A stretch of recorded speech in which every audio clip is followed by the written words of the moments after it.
Parliamentary పాలన అదే అమెరికాది అధ్యక్ష తరహా పాలన, రష్యాది అధ్యక్ష తరహా పాలన, దక్షిణ కొరియాది అధ్యక్ష తరహా పాలన, ఉత్తర కొరియాది అధ్యక్ష తరహా పాలన.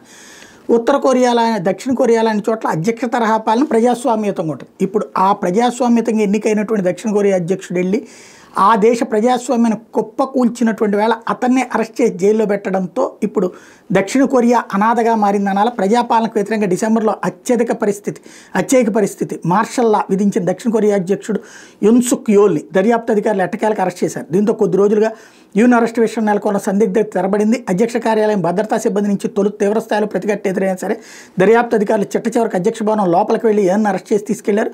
తొలుత బుధవారం తెల్లవారుజామున అవినీతి నిరోధక దర్యాప్తు అధికారులు, పోలీసులు, సైన్యం సంయుక్తంగా సెంట్రల్ సియోలోని అధ్యక్ష నివాస భవనానికి చేరుకున్నారు.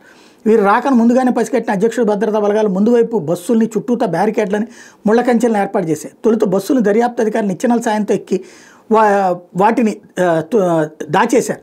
తర్వాత గోడలను ఇలాగే నిచ్చెనల సాయంతో ఎక్కి దిగారు. అడ్డుగా ఉంచిన పెద్ద బ్యారికేడ్లను ఇలాగే దాటేశారు. తర్వాత ముళ్ల కంచెలను కత్తిరించి ముందుకు సాగారు. ఇలా దాదాపు 1000 మందితో కూడిన బృందం ముందుకు దూసుకొచ్చిన భద్రతా బలగాలు అడ్డుపడి బృందాన్ని ముందుకెళ్లకుండా నిలవరించాయి. దీంతో అధ్యక్ష భవన బలగాలకు, దర్యాప్తు బలగాలకు మధ్య కొద్దిసేపు ఘర్షణ జరిగింది. ఎట్టకేలకు దర్యాప్తు బృందం ఎలాగోలో నివాసంలో లోపలికి వెళ్లి అధ్యక్షుడిని అరెస్ట్ చేసింది. ముందు జాగ్రత్తగా ఇంకో దర్యాప్తు బృందం అధ్యక్ష భవనం వెనక వైపు ఉన్న ఎత్తైన ప్రదేశాన్ని ట్రెక్కింగ్ తరహాలో ఎక్కి వచ్చింది. మార్షల్ లా కారణంగా దేశంలో అస్థిరతకు కారణమయ్యారంటూ యూఎన్ విపక్షాలు పార్లమెంట్లో అభిశంసన తీర్మానం ప్రవేశపెట్టి నెగ్గించుకోవడం తెలిసిందే. అభిశంసన నేపథ్యంలో ఆయన తన అధికారాలను కోల్పోవాల్సి వచ్చింది. తర్వాత ఎన్నికైన తాత్కాలిక అధ్యక్షుడిని విపక్షాలు అభిశంసించాయి. మార్షల్ లా విధించడానికి గల కారణాల మీద సంజాయిషి ఇచ్చుకునేందుకు దర్యాప్తు అధికారులు యూన్కి అవకాశం ఇవ్వడం, ఆయన స్పందించకపోవడంతో అరెస్టు కోర్టు నుంచి గతంలోనే అనుమతి తెచ్చుకున్నారు.